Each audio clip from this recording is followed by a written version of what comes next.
have to practice happiness. We all have to practice happiness, because if we don't, what's going to happen is we're going to achieve these big goals, and even if reality is really, really good, objectively, even if that was a really awesome thing and we are proud that we achieved it, eventually we're going to come back to baseline. There's really nothing like that first sip of coffee. I am drinking one of my candy cane mochas, which is a special treat that I make this time of year. Basically, it's just a regular mocha, and then I throw a candy cane in it, which makes it a peppermint mocha, and it's delicious, and it's festive. It is only November, but I'm definitely already in the winter mood, the Christmas mood, the Yule mood. Some years I hold on to Halloween well into November, sometimes well into the Christmas season. But this year is one of those years where I just spring right into the Christmas season. And no, I'm not a crazy Christmas person. And honestly, I don't really have anything against crazy Christmas people. I actually really love Christmas. I'm drinking a candy cane mocha in November. I just don't really like all the commercialism around it. And don't get me wrong, I love getting gifts and I love giving gifts. But I don't like all the weird expectations that come with that. Feeling like you have to get everyone the perfect gift and you have to spend a certain amount of money. I feel like sometimes people give you so much materially that you feel indebted to them. I feel like sometimes people use materialism to make up for what's lacking in your actual relationship, and then you feel indebted to them, but you don't actually have a close relationship.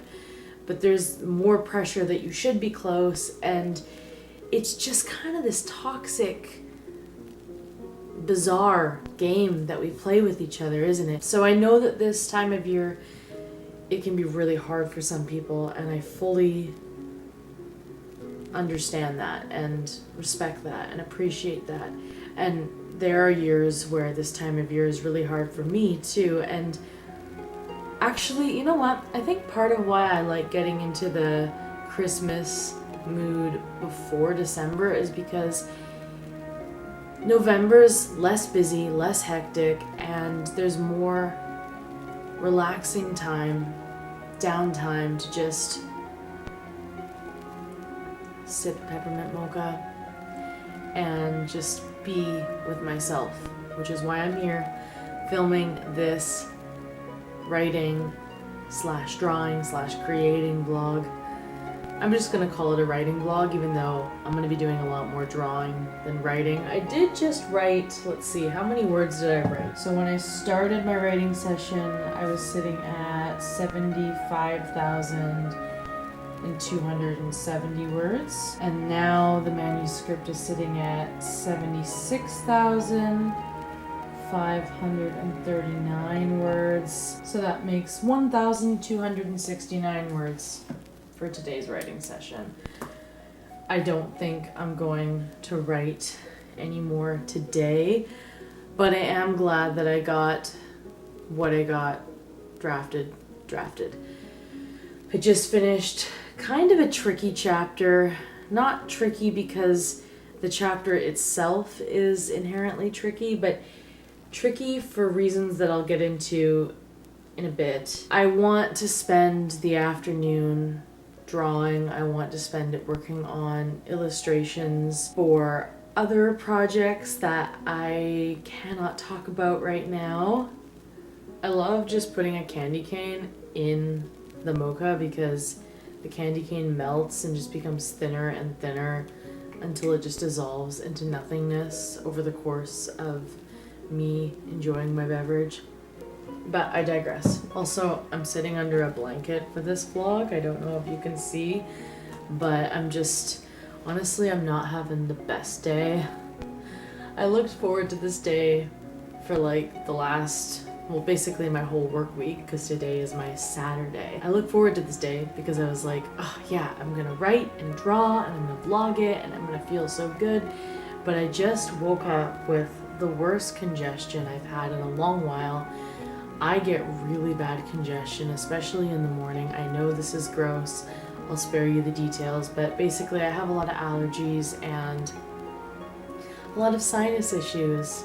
I know that's really gross. It's also very dorky, but it's the truth of things. So sometimes I wake up and it's almost like I have a cold, even though I don't have a cold. And it's been like this for my entire life. So I woke up really congested, and if you have allergies, you know, it can really take a toll on your body. It can make you really tired, and it can give you a headache, and obviously you have the runny nose and like even a bit of a sore throat you can get from allergies. And I have all those things going on today. And also I feel like my sleep schedule is, I don't know what's happening to it. And we did just have daylight savings time, like the clocks did just go back, so maybe that's something to do with it, I don't know. But I've been waking up at 6 a.m. for the last year and a half. Not every single day, but on all of my work days. Oh, the candy cane is small enough to fit in the mug now. Yeah, so basically my schedule this last year and a half, on all of my work days, on all the days that I go to my day job, I get up at 6 a.m.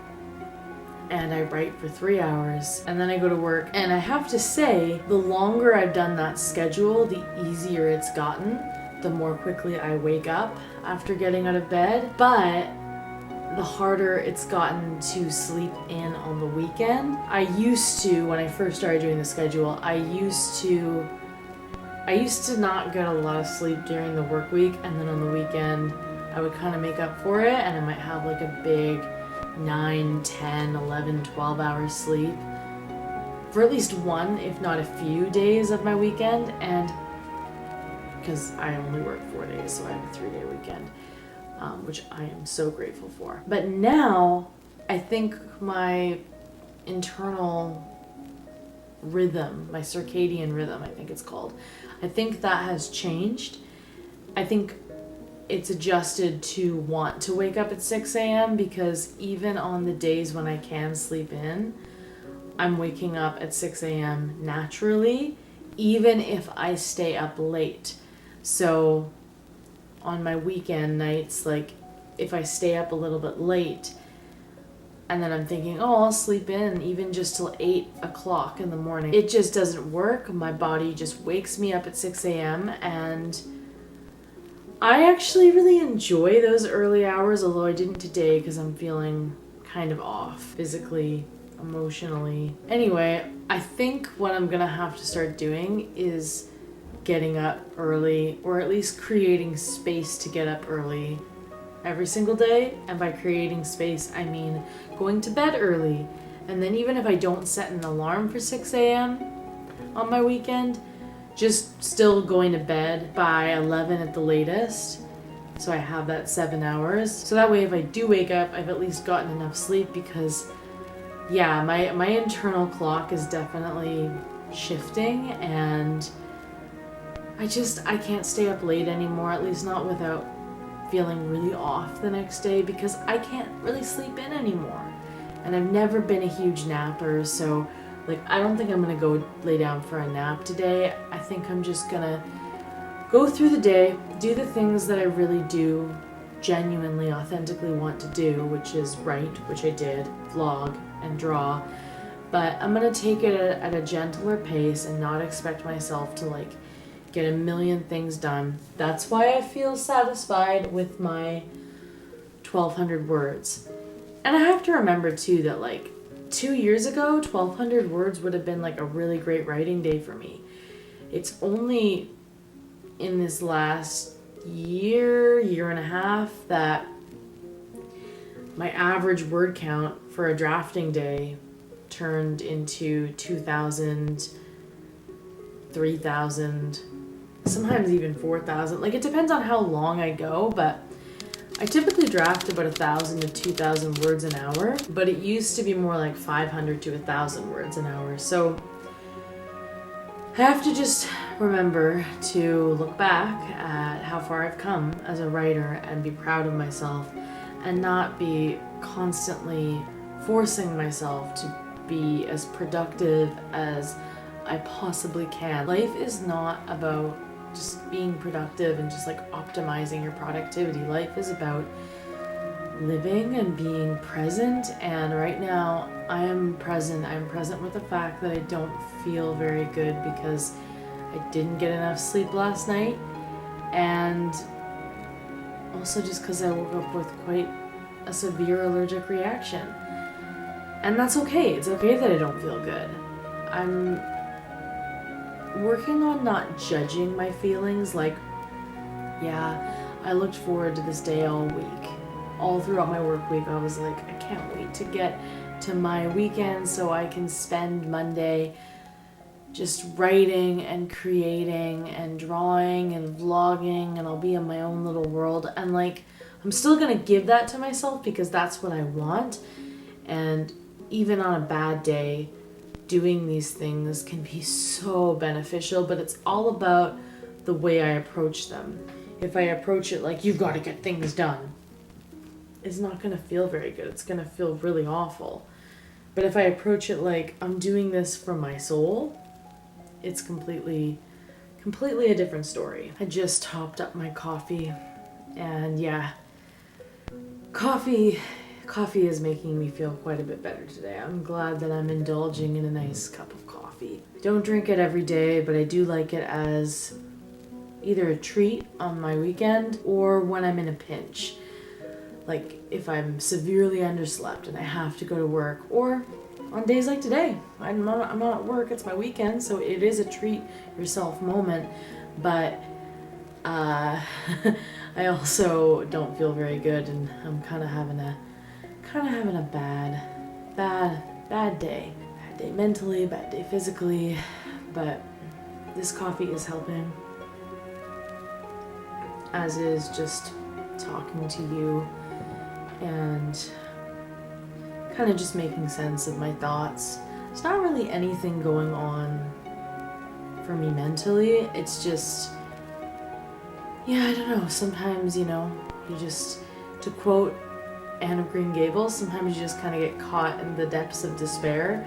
I'm not really in the depths of despair. That's a bit too dramatic. I'm just kind of, honestly, since like, well, midway through summer, by about August, I always start to get a little depressed then. I know that sounds odd, but late summer is really not my time. And then the fall came and I was expecting to feel really good. And in some ways I did feel really good because I love fall and I love early winter. But I also feel like I've been fighting depression since early fall. Not like I've been chronically depressed, but I feel like I've been just battling with it, keeping it at bay, dealing with it directly face to face on some days, and then getting it as far away from me as possible. I don't know why. I'm not really sure why. There's a couple of things going on. I don't really want to open up about most of them on my YouTube channel, at least not right now in this video, but yeah, my moods have been up and down, and my moods are always up and down. Like, I'm an artist. I'm not like the most stable person mentally. Not that I am like completely unstable, although I have been in the past. But I'm a moody person. I feel like when you create art, oftentimes artists are moody people. I feel like one thing that I really want to talk about is I feel like I'm constantly having to make the decision on whether I want to be successful or whether I want to be happy. And I mean this in so many ways. Do I want to talk about this now, or do I want to talk about this later in the vlog? Well, I'm first going to update you on the writing, because that's what I just was doing, and I'll probably forget to update you on the Solar Queen, and this is technically a Solar Queen writing vlog. And then we'll go to my drawing station and I'll do some illustration work and I'll talk to you about more of the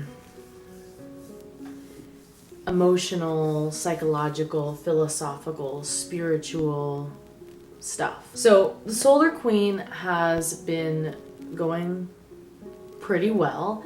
I've been trotting along at a nice, steady pace. I wouldn't really say I'm going at a slow pace, but I definitely have a slower rhythm than I thought I might have when I initially started drafting this project. Because when I started drafting it, the thing is, I mean, if you go back and watch the first Solar Queen writing vlog, you'll see I was so eager to get to drafting, which is beautiful, and I love that I drafted I think I drafted 5,000 words on my first writing session, and I love that I just threw myself into the project for the next month or whatever. But as I talked about in previous vlogs, I kind of threw myself into the Solar Queen, and then I sort of neglected my other projects and my other pursuits for that first month of drafting the Solar Queen. But I think I really needed to do that because I had been fantasizing about the Solar Queen and essentially outlining it in my head for literally years. I finished the first draft of Aurora and Luna in 2018, early 2018, and I immediately knew what the Solar Queen was going to be about, and I wanted to just keep writing, but I knew I had to revise and edit Aurora and Luna, and then I spent I guess the next 7 years revising and editing it and writing other things that I won't get into right now. So I had a lot of time, 7 years, to just fantasize about the Solar Queen. So when I got started, I really did get started running. I got a running start, and that was awesome. But as I've gotten past that first chunk, I started to, I guess, slow down my pace a little bit because, okay, for real, this book is hard to write. I think this might be the hardest book in the series to write. Aurora and Luna was so straightforward with plot. Not in the sense that it was always easy to write a good plot, but just the plot itself is so much more straightforward. So it was really easy for me as the writer while I was writing to be able to tell whether or not I was on track or whether or not I had veered off into some weird direction that was irrelevant to the book. The Solar Queen is very different. It's multi-POV for one thing, and the books going forward are going to continue to be multi-POV, but I think they're actually going to get easier to write in terms of plot, maybe, because like Aurora and Luna, the sequel to this book and the sequels that will follow it, at least how I currently have them conceptualized in my head, they're going to be more action-adventure oriented. So the first book is about a quest, and going forward there's going to be more quests, more things to go out and do. This book, The Solar Queen, is a bit of an odd book, I think, for what the Sun and Moon Saga will eventually be once I've written more books in the series. I think it's going to have a bit of a different flavor from sort of the average Sun and Moon Saga book. Of course, it's hard to tell because I've only written Aurora and Luna, but based on what I have planned for future books, I think this book is going to be kind of the odd duck, because this book is really an information-based plot. It's kind of a mystery, or there's a mystery element to it. Lots of mystery, both for Aurora and for the reader. That makes it harder to plot because it's just less obvious what the plot should be. When the plot is centered around information and not around some quest that you're going on, it's just harder to know while drafting if your plot is compelling, interesting, engaging. It's not that a plot like that can't be compelling, interesting, and engaging. It's more psychological and less action oriented. Yeah, it's just trickier to draft. Plus, I'm just for the first time writing in multi-POV. I have written short stories that were multi-POV, but this is my first time writing a novel, so a long piece of work that is multi-POV, and that's creating its own challenges, its own obstacles, its own difficulties. I do feel that it is absolutely the best choice for the Solar Queen, but it makes it tricky, especially when so many of the characters are in different locations and they've got their own plot lines going on. It's tricky because certain things have to happen. From like a factual standpoint, certain things have to happen in a certain order, like chronologically. If something happens on the full moon for one character, but then on the first day of the waning gibbous moon, which is the moon that comes after the full moon, something happens for another character, I have to write it, unless I want to do non-linear, I have to write it in that order, and I don't think I want to do non-linear. I don't think, anyway. I guess I can change things around in the dev edit if I want to, but...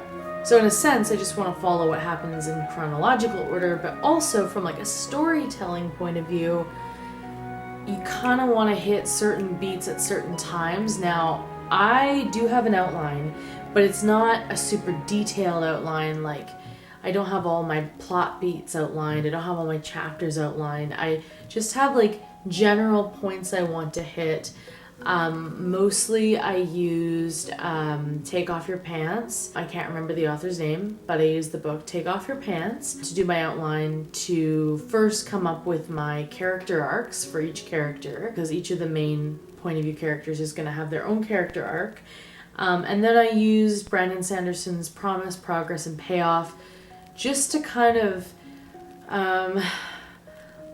list out what the promise for each plot line was, what the payoff would inevitably be, and then, you know, various progress points along the way. So it's all very vague and abstract, and as I write each chapter, I have to make the decision, like, okay, whose chapter is it next? Whose story are we telling next? Where are we going?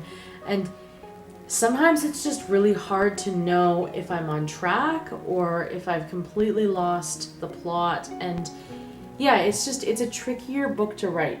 With Aurora and Luna, it was like they're either on the quest or they're not on the quest. The moments in the book that feel slow are the moments when they're not really making progress on the quest. The moments that feel exciting are the moments where they are making progress on the quest. With this, it's like the kind of progress that I need to be making is more information-based and less action-based. So I wouldn't say that I'm struggling with the Solar Queen, but once I got past the beginning of the book, once I had all the point of view characters established, once I had gotten past the parts of the book that I had spent so long daydreaming about, now I'm in this space where, like, I have to be really careful. Not that I can't make a mistake, but I just don't want to draft 10,000 words that I'll inevitably cut because those 3 chapters didn't really need to be there because they didn't advance the plot. And yeah, it feels like I have to write this book more intentionally, and that's why I've slowed down. And I would say I'm drafting about 5,000 words a week right now on average. And that might speed up as I get closer to the climax of the book, because, you know, the climax of the book is something that I've also been fantasizing about for many, many years. So it's just, how do I get there? And how do I stay on track? But also, how do I put in obstacles so it's not too easy for the characters? And yeah, it's just, I think there's more uncertainty than there ever has been with any writing project before about whether or not I'm on track. And I have an outline for this book, and I think this is the first book that I have ever outlined. I could be wrong about that, but at least from what I remember, I think this is the first book I've ever outlined. Anyway, all this is to say, I wouldn't say I've been struggling with the Solar Queen. However, This first week was the first week that I hit a real block with the Solar Queen, and I'm like 75k in, so that's pretty good. But yeah, this was the first week where I had one writing session where I literally didn't write anything at all, and it was because I didn't know what to write next. And as I said, with this book, with other books I wouldn't take this approach, but with this book I really don't want to write if I'm not fairly certain that what I'm writing is the next thing that should happen in the book. And I wouldn't take that approach with most books, honestly, and especially not with like a first book. So if you're a new writer watching this, I would not take that advice. I would just write. That's what I did with my first several books. But with this one, I don't want to create like an impossible puzzle for myself to solve during developmental edits. It's still going to be a puzzle, but not an impossible one, just a near impossible one, pun intended. Basically what had happened is that with my Aurora plotline, I knew that the next chapter that I wrote needed to be an Aurora chapter because it had been so many chapters since there had been an Aurora chapter. And I've mentioned in a previous vlog that Aurora, even though this is now a multi-POV book, Aurora is still very much the center of oh my god, there's a black squirrel. Those are really rare. I love squirrels, especially black squirrels, because they are very rare. The gray squirrels are really mean to the brown squirrels and the black squirrels. But I digress. What was I saying? Even though this book is multi-POV and there is at least 5 main characters, potentially more, I'm going to decide when I get there if I'm going to give this other person a point of view or not. I don't know. But there's at least 5 main characters. Whereas in the first book, Aurora and Luna, Aurora was the only point of view you got, except for the prologue. The rest of the book was entirely from Aurora's point of view. This book, Aurora is still very much the center of gravity. I don't want to go too many chapters without giving you an Aurora update because I still want her to be like the lead main character, if that makes sense. And I had gone several chapters without an Aurora chapter. So I knew it was time for an Aurora chapter. And I even had an Aurora chapter in my outline that would come at this point. However, just organically working with my intuition, the things that I had outlined for this Aurora chapter had already happened in previous chapters, because when I was writing those previous chapters, as I said, intuitively, I just wanted to put those things there.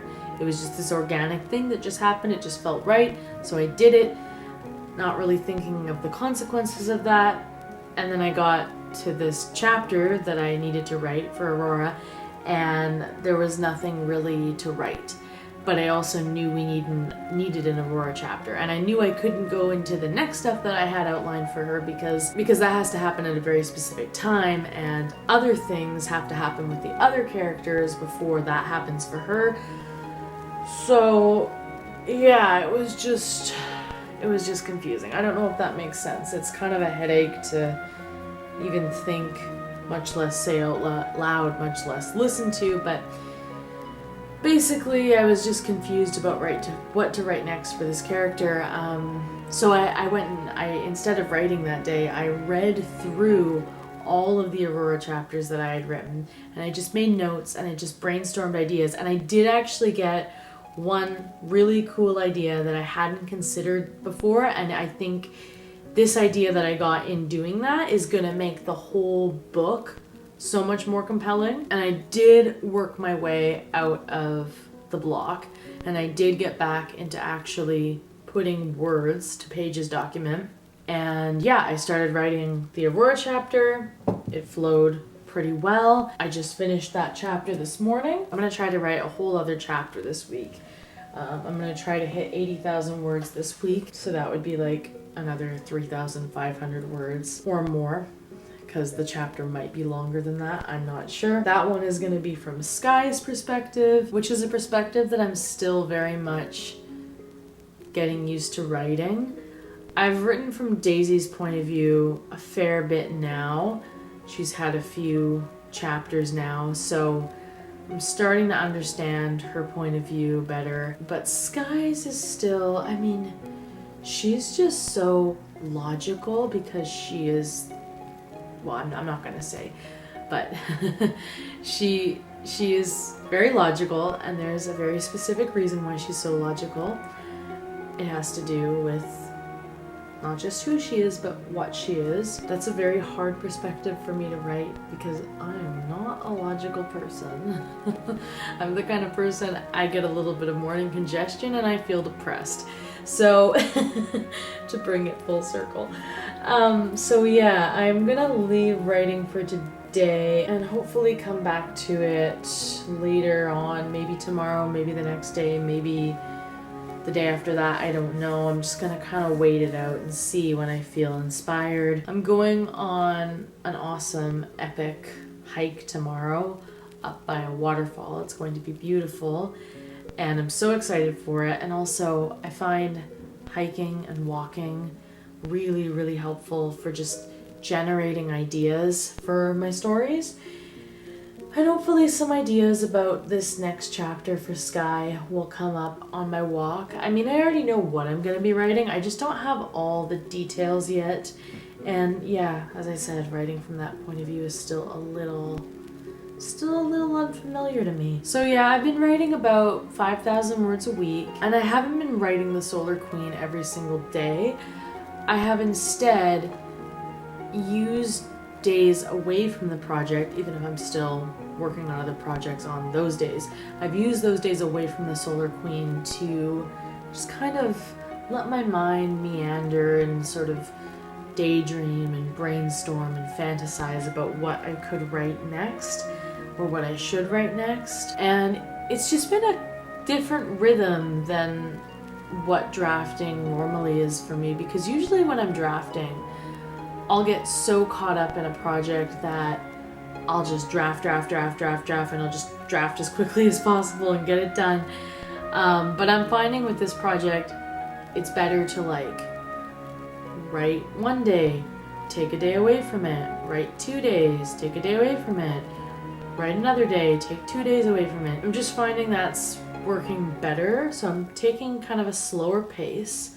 But it may speed up as I get towards the climax, as I said. One thing I will say is that because I typically, like on a day that I'm going to my day job, I'll typically write maybe 2,000 words, because I mean, I might write more. It all depends, because it's a 3-hour container of writing time.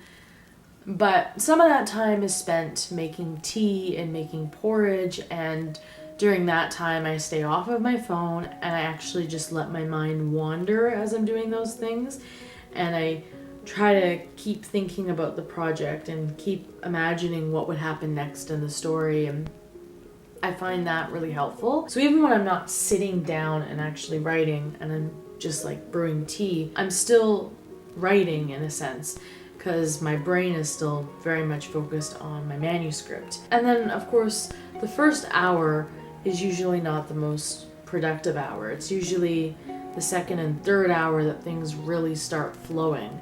So yeah, I might write 1,000, 2,000, 3,000 words on those days. On those days, on days that I write like 1K, 2K, 3K, I'm usually just in one point of view for that day.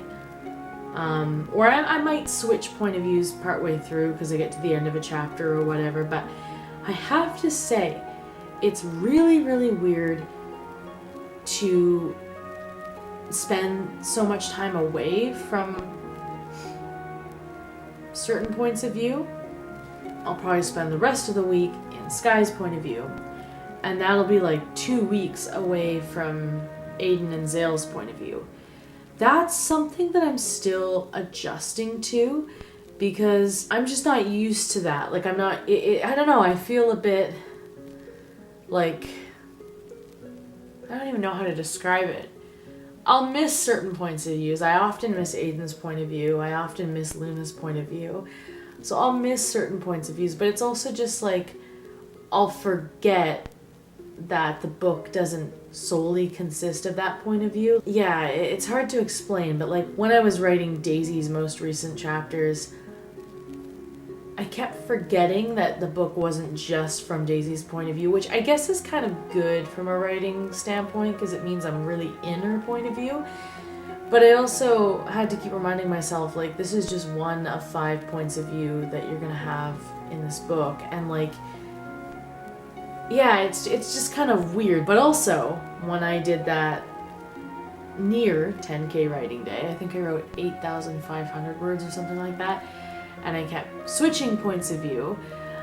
That was weird too, because I would get into the flow and then I'd kind of have to stop and get into the flow again. Whereas like when I'm just writing from one point of view for the whole book, it's very different because it's all one flow. But I can be writing from one point of view where one character thinks one thing and then I have to jump into the next person's head and they think something completely different. They have completely different views of the world. And it's kind of weird. It's not like reading a multi-point of view novel. Reading a multi-point of view novel, sometimes I have this feeling a little bit, I guess, like if I only read one chapter before bed kind of thing, and then I'm only getting one character, that can be kind of weird. But usually when I'm reading a few chapters, because, you know, we read faster than we write, typically. But with writing, it's slower, you know? Like, writing one chapter in a day would be quite a lot. Not impossible at all, but just that would be, like, a lot of work. That could be, like, a day's work, easily. Reading one chapter in a day, that's easy. So, yeah, writing a multi-POV book is very different than reading a multi-POV book. Of course, I imagine that this will get easier as I get into revising, because I'll be reading through it and I'll be able to read it much faster than I wrote it, and then I'll be able to get a better feeling for how the overall story is flowing. But yeah, it is a very different experience writing multi-POV, and it's one that I'm still getting used to, but I know that this is what I need as a creative and as a writer right now to really grow myself as an artist. Like, this is what I need to do. And I'm enjoying the challenge, honestly. I'm enjoying the challenge. But yeah, I feel like I am playing ball on a whole new level. Yeah, it's just, it's good, it's rewarding, but it's challenging. Okay, with that said, I have been rambling for probably way too long now. I am going to go make some herbal tea and get into my drawing. And I'm going to charge my camera, because it's almost dead. And then, yeah, later on I will update you on how the day has gone. I dumped all of the footage from earlier today onto my computer, and my bangs were like doing something really funky. They were parting right here. They tend to do that as they get longer. Hopefully they don't do that for this portion of the video. I'm definitely just having an off day, and I'm okay with it. It's okay, not every day has to be this perfect day. That's funny, because I was just listening to an album by a singer named Miriam Stockley. She did the song For the World of Peter Rabbit and Friends. Just another perfect day. I have a cover of it on my YouTube channel. I believe it's my first YouTube video. 1 second, the kettle is singing.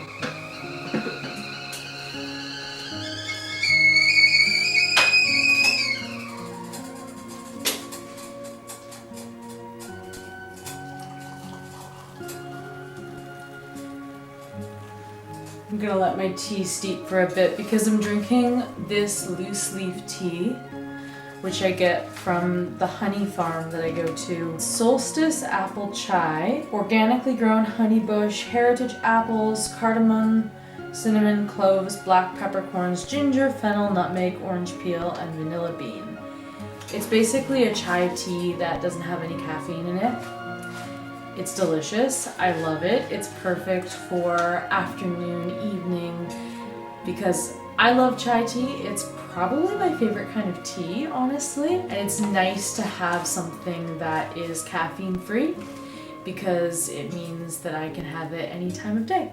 And I can keep drinking chai tea into the evening, which I love, especially this time of year. So I'm just letting that steep because it is a loose leaf tea. But what was I saying? There's so many tangents going on. I hope you can keep up with me. I hope I can keep up with me when I'm editing this. But yeah, I was just listening to the album that has that song, Perfect Day, the theme to the world of Peter Rabbit and Friends. So it's funny that I should say not every day has to be a perfect day, but not every day has to be a perfect day. And days can be perfectly imperfect and imperfectly perfect. I'm just in like a funk today, and it's mostly because I just don't feel good in my body. I'm very tired, I'm underslept, I woke up super congested. So part of me was like, do I just take the day off and do I just like play video games and read books and chill? But I also knew I was gonna feel worse if I didn't create anything, and I did really want to vlog.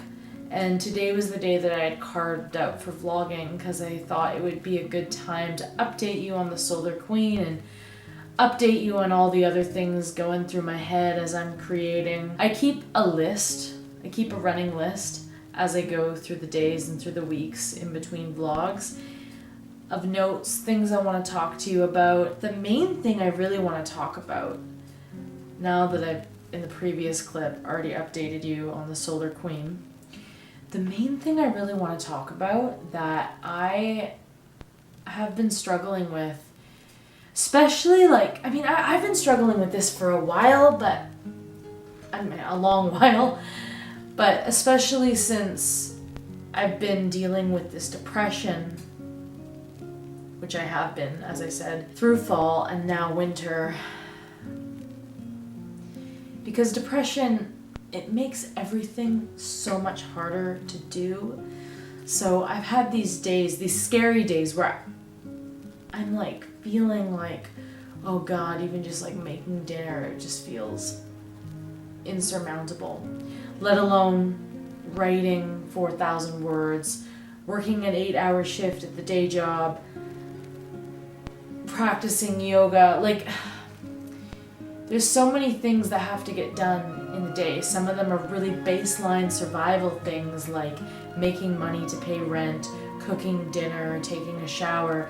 And some of them are more aspirational things like writing a book, illustrating a book, which is what I'm doing right now, practicing yoga, practicing meditation, practicing spirituality, working on yourself, journaling, all that. Like, those more aspirational things, they are almost never urgent. So when you're depressed and it's a struggle to do even the urgent things, it can be such a struggle to like even consider doing some of the less urgent but still very important aspirational things. And the thing is though, is okay, I know if I don't take care of the urgent things, if I don't keep my apartment relatively tidy, if I don't take care of my body, if I don't sleep, if I don't eat 3 meals a day, eat lots of fruits and vegetables, get my vitamins and minerals, if I don't take care of those basics,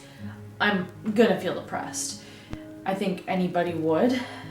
But also, if you don't take care of the things that are not urgent, but still very important, especially important to you as an individual, you're also gonna feel depressed. It's gonna be like a different cause. I mean, not taking care of the urgent things, the food, the water, the shelter, the clothing, those things will make you depressed because you just won't be feeling very good. Without food, how can you think? How can you function? Without sleep, how can you think? How can you function? But at the same time, not taking care of those more aspirational things, those things that are more about self-actualization and less about survival, if you don't do those, okay, sure, maybe right away you won't notice a difference. Like if you don't eat for a day, you're probably going to notice you're depressed right away. If you don't write for a day, assuming you're a writer, if you don't do X, whatever X is for you. For me, it's writing, it's illustrating, it's songwriting, it's vlogging, but it could be really anything. Maybe it's running. Maybe it's hiking. I also love hiking. Maybe it's making jewelry. I don't know. If you don't do that thing that your soul wants you to do for a day, you may not notice it right away, but as time goes on, as the days and weeks and months and even years stack up, it'll start to eat you away on the inside. So I know that on these days when my head feels really like cluttered and it's hard to make sense of my thoughts, and when I just don't really feel like doing anything and I'm just not feeling very well, I know that, like, yes, sometimes it is good to just take the day off and rest, but other times it's really important to push myself to do something, even if it's just 1,000 words, like I wrote earlier today, or even if it's just getting started on an illustration or experimenting in my sketchbook, just something to keep my feet in the water, something to stay in momentum, something to keep me in my projects, keep me in my crafts. Because while survival may be more urgent, self-actualization and spirituality, or whatever you want to call it, they are also extremely important. And I knew today was one of those days where I wasn't really going to benefit from just resting all day. I knew today was one of those days where I just had to push myself. And maybe the vlog wasn't as happy as I wanted it to be. Maybe it's a little bit melancholy. I don't know. I hope you're enjoying it. I hope you're getting something from it. If anything, it's a way for me to sort my thoughts out, which I really need. I have a lot of thoughts. I knew today I was going to need to just push myself to do these things, to stay in momentum. I'm gonna get my tea. So I've spent the second half of the afternoon doing illustration work. The first thing that I did, I will show you this, is I started illustrating a brand new map of New Camelot. This is gonna be a black and white map. Basically, I've never done this before, so we'll see how it goes. But basically, I'm gonna draw it in black ink and label it in black ink. And then I'm gonna scan it, and then I'm gonna use GIMP to remove the white and make that all negative space, so that I should be able to put this in Aurora and Luna and have everything that isn't black be transparent. Because I like to print my books with cream pages. It's just so much easier on the eyes to read on cream paper. So I want my readers to have that. I don't like it when books are printed on white pages. It's hard to read. So to do that and have these black and white maps, it means that I have to erase all of the white space and make it negative space so that it's transparent, so that wherever there isn't black, like all of these spaces will just be the page. It won't be white, it'll be the page. I've never done anything like that before, so I have no idea how that's gonna turn out, but that is the vision, that's the goal. And yeah, I'm gonna have probably 2 maps in Aurora and Luna, a map of New Camelot, which is what I've started drawing here, and then a map of the Greenlands. I've drawn both of these maps before in color, but I don't want to have the colored maps in the re-release of Aurora and Luna, because Aurora and Luna, this edition of it is not going to be illustrated. It's going to have an illustrated cover and it's going to have these maps, but it's not going to have other illustrations. I may down the road do another edition that does have illustrations, but right now it's just going to be the maps and the cover. I mean, I would love to put illustrations in there, but there's 2 reasons why I'm not doing that for the re-release. One is time. I already have so many projects on the go. I know that I wouldn't have time to illustrate Aurora and Luna on top of the other illustration work that I'm doing, more on that soon, and on top of writing the Solar Queen and everything else that's going on in my life. And the other is that I want this re-release of Aurora and Luna. If you don't know, I published Aurora and Luna in 3 separate installments. Aurora and Luna, which is the first book in the Sun and Moon saga. The book was always divided in these 3 parts. And when I went to publish it, I decided to go in these shorter installments because it's a pretty big book and I didn't even know if anyone was gonna like it. So I published first The Misfit Princess, which is I think just shy of 40,000 words. And then second I published The Rebel Coven, which is I think just over 40,000 words. And then third, I published The Near Impossible Quest, which is, I believe, about 100,000 words. All 3 installments make up Aurora and Luna, which is the first book in the Sun and Moon saga, which is about 175,000 words. This coming May 2026, I'm going to re-release the entirety of Aurora and Luna as the one book that it was always intended to be. And I'm doing it with a new cover and with these maps. So basically, I'm doing a brand new edition of the books that I already have out. And that's good tea. That's really nice tea. So the other reason why I'm not making this an illustrated edition is because I want this edition to be really affordable. If I were to make it an illustrated book, then because I would be printing in color, it would just be really, really expensive. It would be so much more expensive than doing a regular black and white book, or I guess black and cream book with just a couple of black and white or black and cream drawings, maps that is. I do think that eventually I would love to release an illustrated edition of Aurora and Luna, but yeah, for now I'm just gonna stick with the maps and the cover. And I also have other illustration projects on the go. One of them is a smaller mini project. I'm making another soundscape. I'm making a winter soundscape. This is actually what I was just working on just now. So one thing that I started doing recently is I got a sketchbook. Well, I already had a sketchbook. I guess I'll just back up a little bit. I should say instead, I separated my sketchbook from my composition book. So what I just held up is my composition book. And that's where I, at least hopefully, create official illustrations, things that I'll use for soundscapes, for books, things that I intend to post, to share, things that I intend to be official pieces, official illustrations.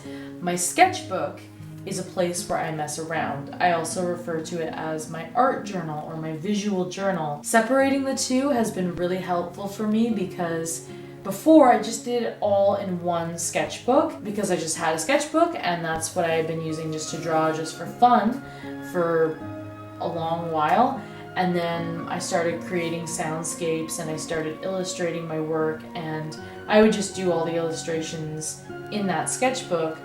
But it was really hard to switch from one mindset of trying to do something and have a certain result and the other mindset of experimenting and just expressing myself and just having a place to play, a safe place to play. So I've separated the two. So this is my sketchbook and this is where I just mess around. And basically, if you saw a soundscape that I did recently, Autumn Comes to the Greenlandian Forest, I'm doing the same thing, but this time it's going to be Winter Comes to the Greenlandian Forest. I didn't know how I wanted to do snowflakes. So I've just been mucking around in this sketchbook trying to figure out how I want to do snowflakes. So I just drew a really, really rough Greenlandian forest. I didn't even draw a background. Just did like the pastel grass and just some really, really quick trees. And then on one side I experimented with drawing the snowflakes with a fine tip pen. And then the other side I experimented with painting them with white acrylic paint and using a toothpick to actually draw those very, very thin. I also have another drawing in that composition book. Should I show you it? I think I will, but I'm not going to give any context because the project that this other drawing is for is, right now it's secret. I'm really bad at not oversharing, but yeah.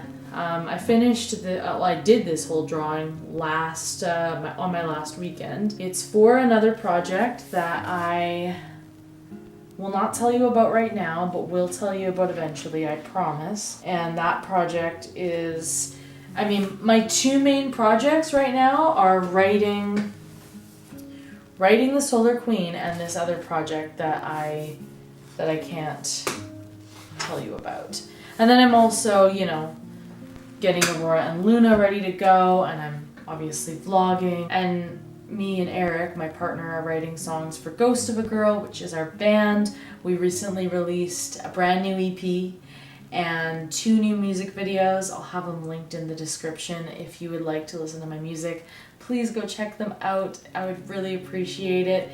And it's very Halloween, so if this video has been too Christmassy for you with my candy cane mocha, then go check out Ghost of a Girl, because we're still very much in Halloween mode over there. Oh my god, there's so much to say, and I feel like I'm just rambling and babbling, and I don't know how this video is gonna come out, but I'm just gonna get to really the crux of what I want to talk about in this vlog. I feel like, I said this earlier, but I feel like as an artist, as a creative, I feel like I constantly have to choose, do I want to be successful or do I want to be happy? I mean this on both the macro level and the micro level, because when it comes to choosing projects, choosing how you're going to brand yourself, choosing how you're going to market yourself, those are big decisions. Last year, I made a vlog. It's called Hustle Culture Broke Me. I talked all about it. But last year was when I chose, you know what? No, I'm going to write the Sun and Moon Saga rather than writing things that I think are more likely to do better. Based on what logic, I'm not sure. But I made that decision to write the project that I feel passionate about. That was a huge decision, because my fear was that the Sun and Moon Saga wouldn't have any commercial success, whereas maybe some of these other writing projects I was working on might. Who knows what will be successful at the end of the day, if anything. You never know. Success is never guaranteed, and I feel like chasing the market, like, you can't guarantee that success even if you do chase the market. So why not write what you love? And then so I'm writing the Sun and Moon Saga.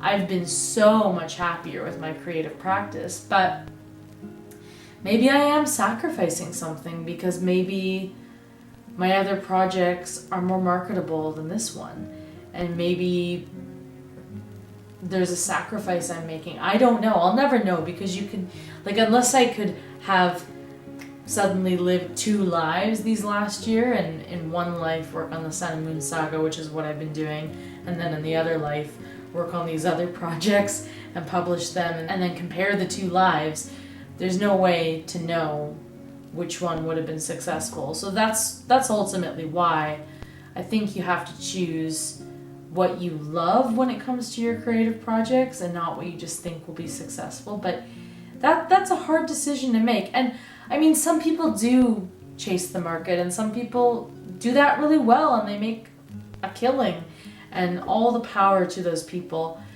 It's just, for me, it was not worth the happiness and the fulfillment I was sacrificing in doing that. Another example is, recently I've chosen to focus more on YouTube than on Instagram and TikTok and short form platforms like that. Why? I like YouTube. I genuinely like making these videos. I feel like it's a way that I can make myself visible and available to people, and share my work with people, and share my process with people, and hopefully give you something of value. If you're this far into the video, I hope you're getting some value. Like, I hope that me working through my thoughts, be it about writing craft, be it about the creative process, or just be it about life, psychology, mental health, spirituality, philosophy. I hope that helps you, because the goal of this channel is to, yes, share my art, but as much as it as it is a marketing tool, it's meant to be its own thing on top of that. And I do consider these vlogs to be part of my body of work. They may not be art with a capital A, but they are creative, and I do really enjoy the process of making them, and I am proud of them. But choosing to market my work here instead of choosing to put that time into Instagram or TikTok or whatever, that was a huge decision to make. And it's one that I don't doubt doing YouTube. I love doing YouTube, but I'm often like, well, should I be posting more on Instagram? So, I have to make these decisions between like happiness and success, or happiness and the illusion of success, or the idea of success, or somebody else's idea of success. I have to make these decisions all the time, both in big ways that I just mentioned, but also in small ways, like today, like waking up not feeling good. Okay, like if I chose success, then I would just force myself to work all day, 8, 9, 10, 12 hours, get 4,000 words written, complete an illustration, complete 3 illustrations, just work. But I knew that approach to creating today was going to backfire, and I knew both my art and just me, the artist, would get the most benefit from taking a slow approach to creating. But other days, I do actually, like when I did my Can I Write 10K in One Day vlog, even though I didn't write 10K, I wrote, I think, 8,500 words. And that was a day where pushing myself, it was actually really fun, and it was super exciting, and I learned a lot, and I really enjoyed that challenge. So there are days when that is the right path to take, and then there are days that are on the complete other end of the spectrum where it's like, no, today I'm literally doing nothing. I'm literally reading all day. I'm playing video games all day. I'm going for a hike. I'm just resting today. I'm not creating today. I feel like there's just always something I should be doing, because if it's not the art, then it's the business. It's how can I grow my business? How can I get more readers? How can I market my work better? How can I make better YouTube videos? How can I do this? And maybe I should get this little task done. Oh, okay, maybe I should do this. Maybe I should rewrite my bio. Maybe I should take a new picture. Maybe I should scan that picture I did. There's always a little task to do. Sometimes, though, the best thing for me as the artist is to do nothing. And balancing that need with the fact that I'm also a business owner and sometimes just stuff's got to get done, it's really hard, because it's so easy to lean one way too much or lean the other way too much and just swing back and forth like a pendulum.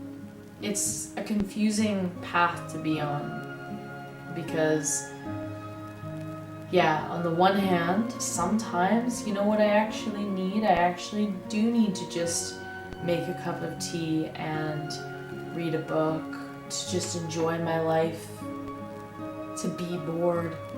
And other times, I actually need to push myself and make that difficult piece of art, or at least try, because my higher self will not be fulfilled if I don't. That's the philosophical, spiritual, mental, emotional side of it. The other side is just the practicality of, I have a big milestone I want to reach, and I feel like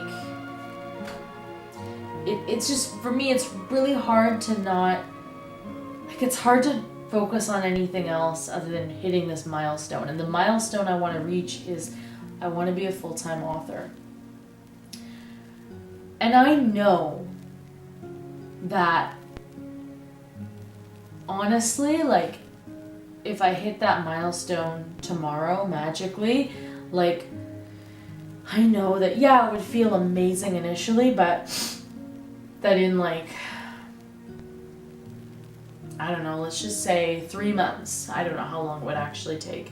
But after you'd process the change and it wasn't new anymore, you would go back to baseline. And I know that my baseline is like the energy that I bring, like that I'm used to bringing, that I've practiced bringing to my day-to-day life, that I ritualistically bring to my day-to-day life.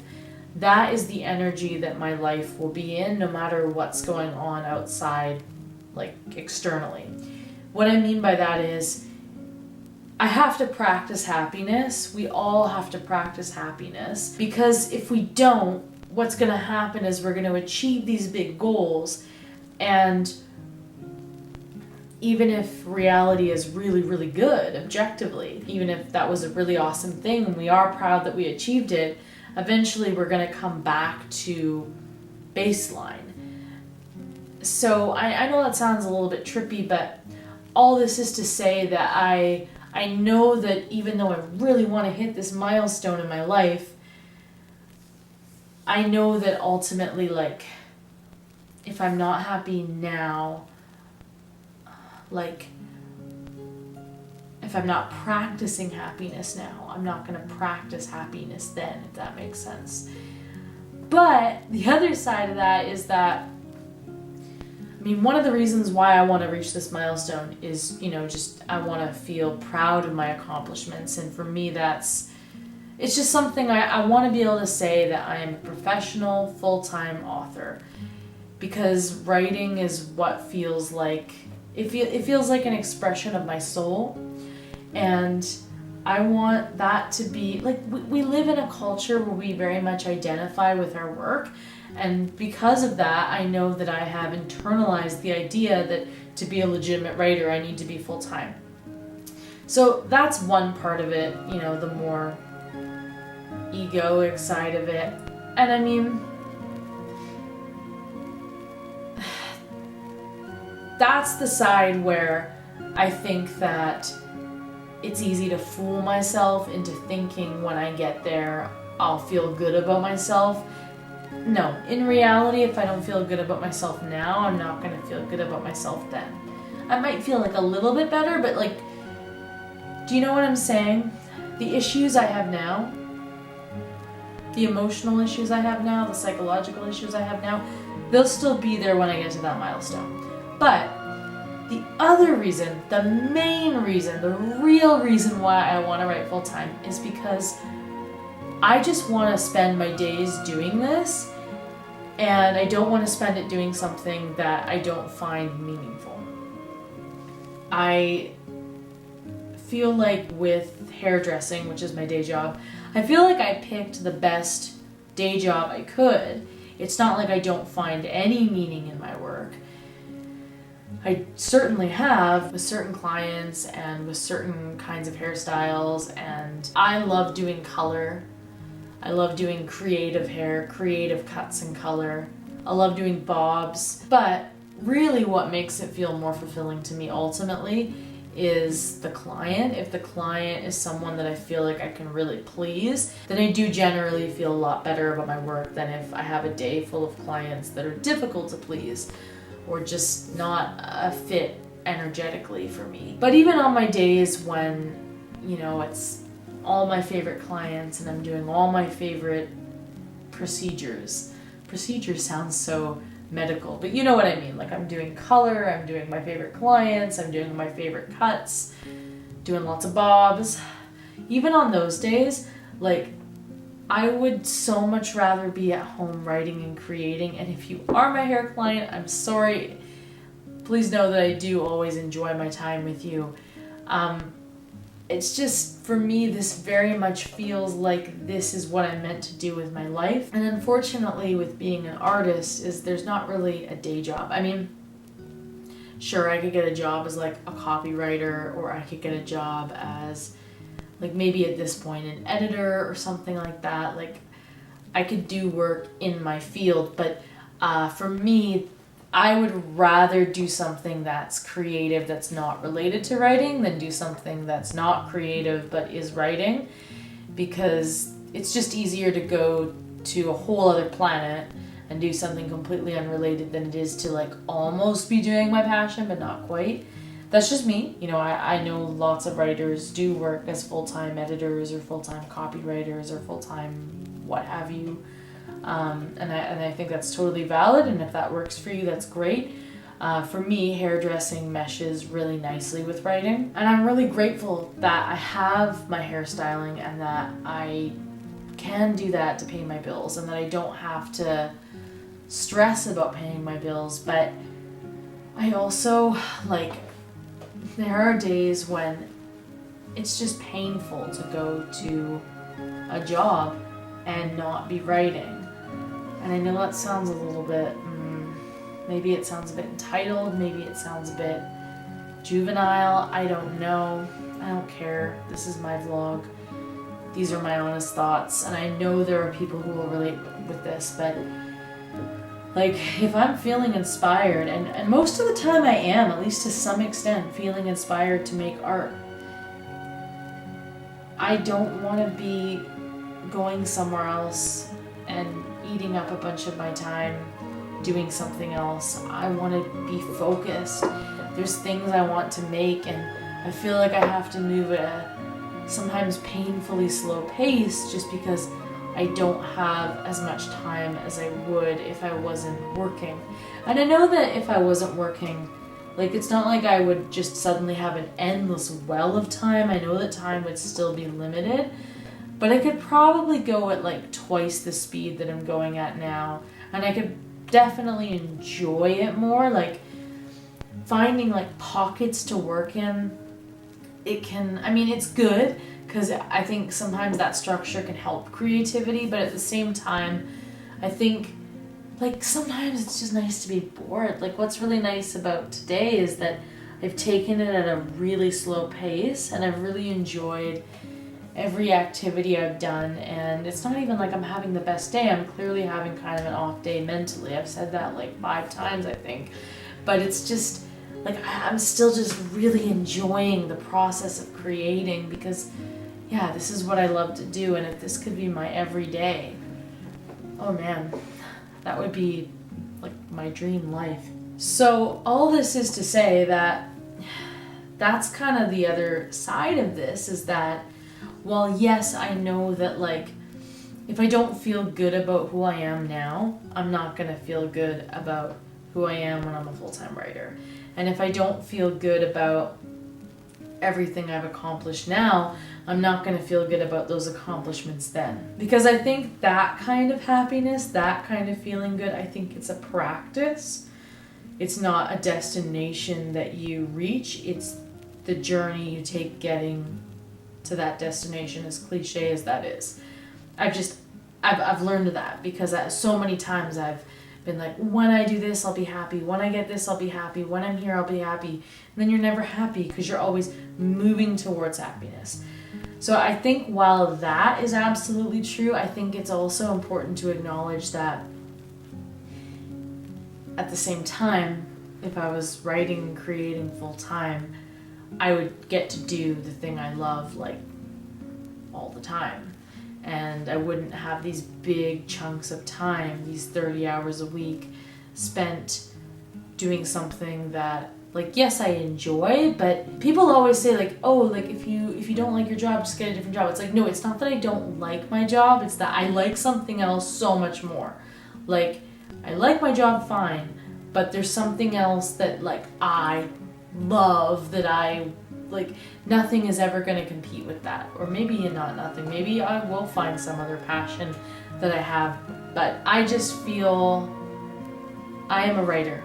I am a creative. I'm an artist. And that's what I want to be doing with my time. And I don't want to deny the reality that if I was doing it full time, I'd probably on the day-to-day be happier. These are kind of contradictory things that I'm saying, but yeah, I'm kind of just waxing philosophically here. So all that's to say that because I do want to hit that destination so I can have the experience of writing full time, sometimes right now in the current reality that I'm in right now, I'm tired, or maybe I'm not even tired, like maybe I'm just like, I'm curious.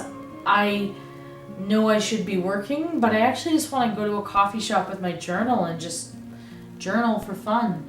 Or I actually just want to go for a walk, or maybe I'm tired and maybe I just need to take a bath and watch a movie on my iPad in the bath. And maybe that's what my soul needs in that moment to be happy right then. But I also know that if I do the work that I need to do, that maybe in a year, in 3 years, in 5 years, in 10 years, in 20 years, maybe I could have this lifestyle, this life that I really want, which is to be a full-time writer. Yeah, it's so interesting, isn't it? Because I have had periods where, not where I've written full-time, like I've been paid for my writing, but where I've written full-time in the sense that I just haven't had other things going on.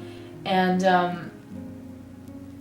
yeah, in some ways I am way happier during those times, but in other ways I'm not, because it's like I'm happier with my life during those times. I'm happier with what I'm doing and how I'm spending my time, but I still go through my mood swings during those times, and I still have my ups and downs, and I still have my days where I look in the mirror and I'm just like, don't really like myself today. So I feel like to say that writing full-time wouldn't really make me any happier at all, like that's obviously a lie. That's obviously not true. But to say that it's just going to make everything perfect and that it's going to be this perfect happy ending, that's also not true either. So I don't want to put it on a pedestal, but I also don't want to deny the fact that it's something that would make me very happy.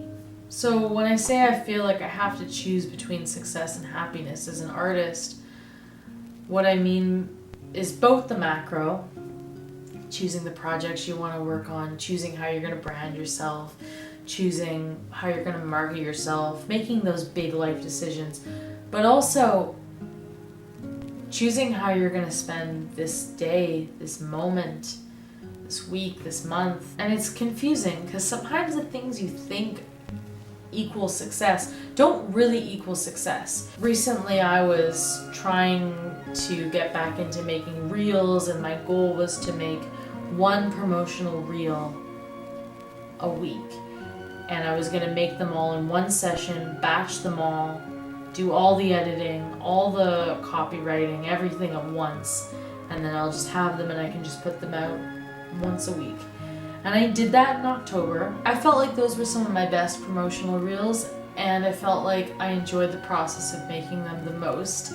However, they still weren't that effective for selling books, and I still really didn't enjoy making them, honestly. Like, it was just a chore. As I said, I really, really love YouTube. I really, really love doing YouTube. I love just being able to talk and get all these things out of my mind and just out there. I used to write a lot of nonfiction, and nonfiction used to be my outlet for this, but I'm finding it so much easier to just vlog about things.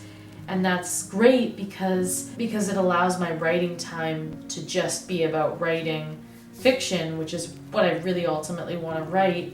I'm not saying I'll never write nonfiction again, but yeah, it kind of gives me the outlet that writing nonfiction once gave me. And I love editing the videos.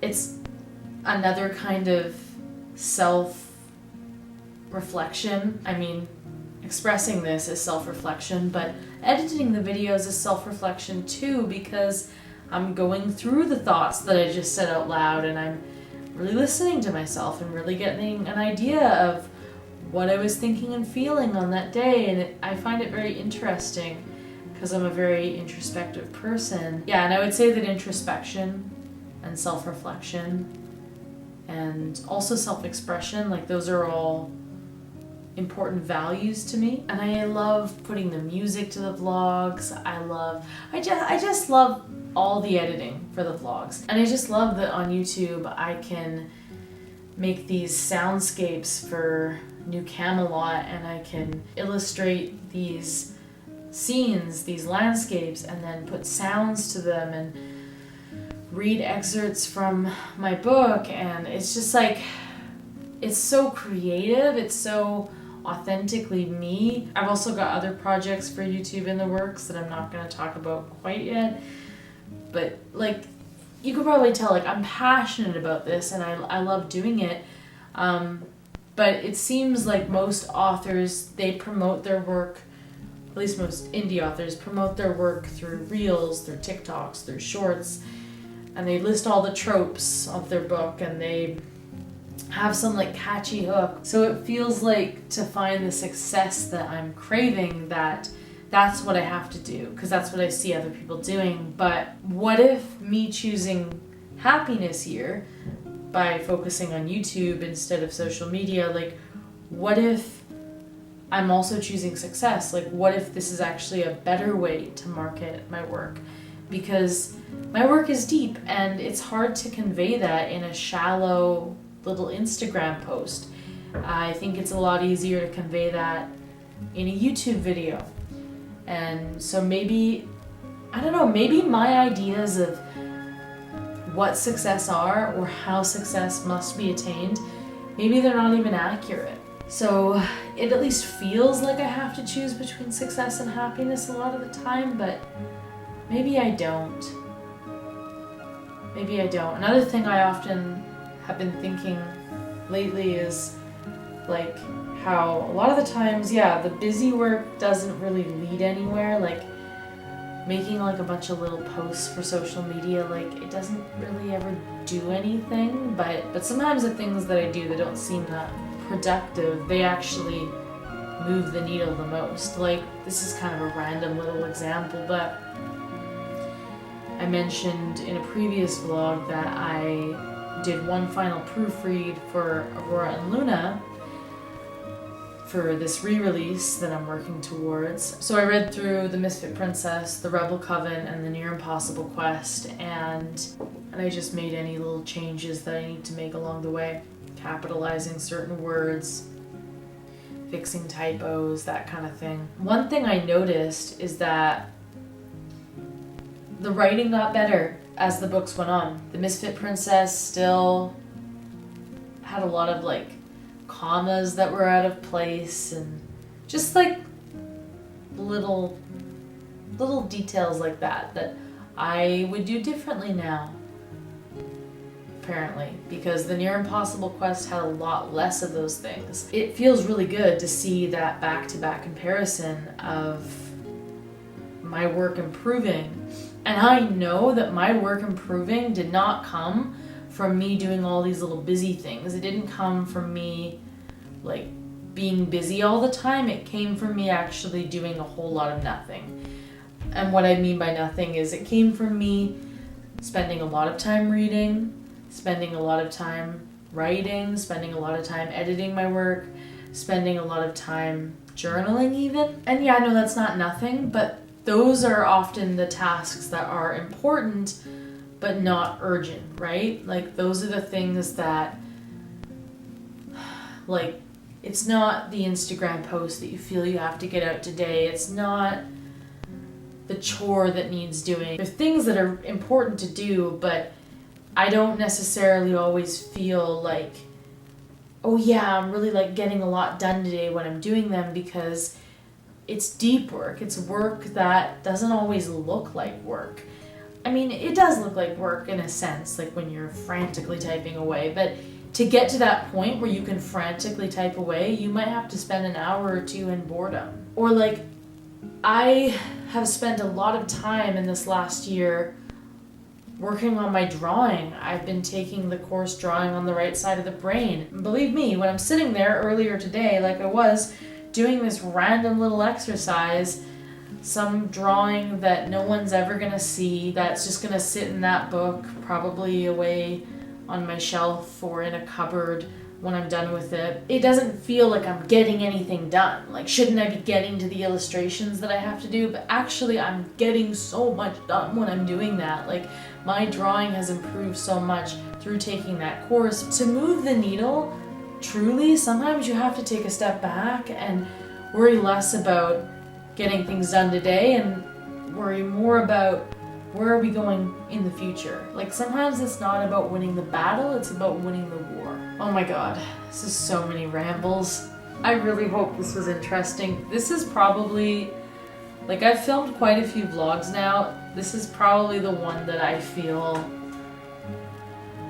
the least confident about just after filming. Maybe it'll be great, maybe it'll be terrible, I don't know. So I guess this has been a winter writing vlog, a winter drawing vlog, a winter creativity vlog. I was hoping that it would be like happier and more joyful and cozy. Well, I hope it was cozy, but I was hoping it would be happier. I'm sorry it's a bit melancholy, but that's just kind of where my mind is today. I think this winter for me is going to be one of focus, one of deep work. And I may not look like I'm getting a lot done on the surface, but I know I'll really be getting a lot done in the ways that matter. And I think that come the new year, come Candlemas, come Ostara, come Beltane, come Midsummer, come the harvest. I just went through a bunch of the Wheel of the Year. I'm gonna have a lot to show.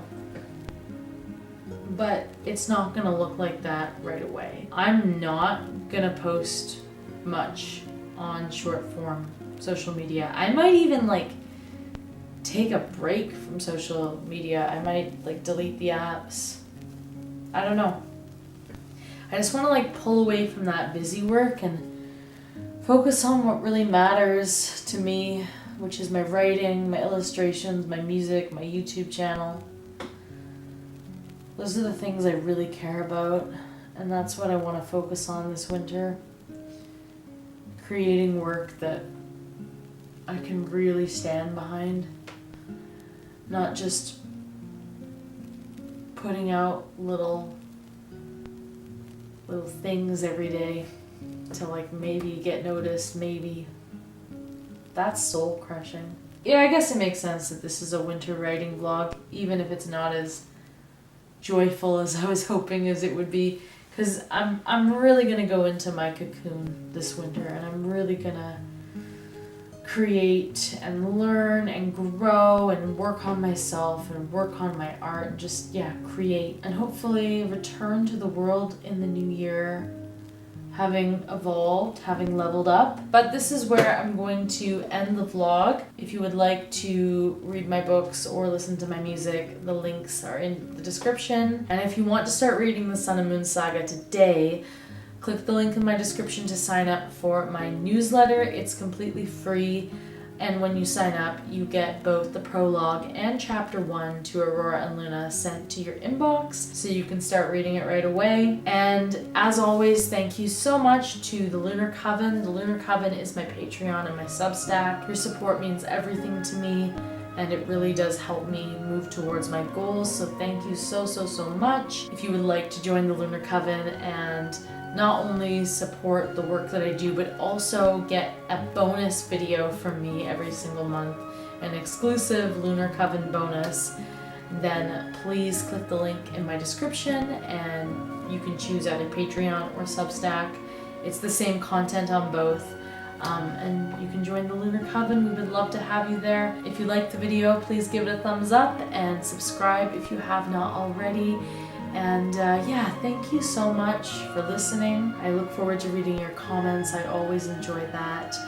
And this one was a little bit heavier, a little more thoughtful, a little more philosophical, but I feel like I needed to get this out.